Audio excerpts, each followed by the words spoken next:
Ia bukan sekadar tentang penyertaan. Ia sentiasa tentang penguasaan dan peningkatan sejak dari awal lagi. Satu persoalan, dengan segala propaganda dan kempen yang mereka buat selama ini, apakah perubahan dan perbezaan yang mereka telah capai? Kosong. Sedangkan kami terus berkembang, bertambah baik dan meningkat ke tahap yang lebih tinggi setiap tahun.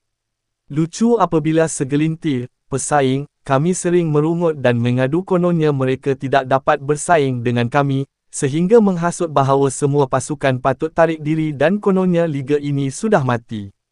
Kita tidak lihat mentaliti sebegini dalam liga-liga lain walaupun ada pasukan yang jauh lebih mendominasi berbanding kelab lain.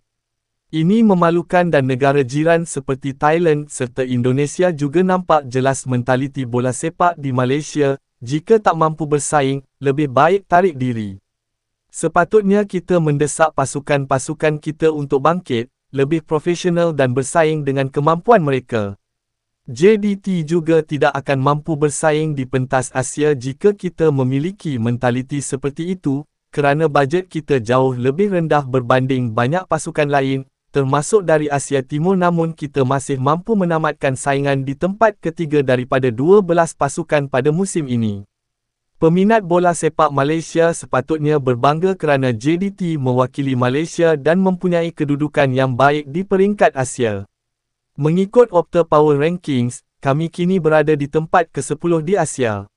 Mentaliti bola sepak di negara ini sedang mundur ke belakang, bukan kerana mereka inginkan apa yang anda ada, mereka cuma tidak mahu kita memilikinya.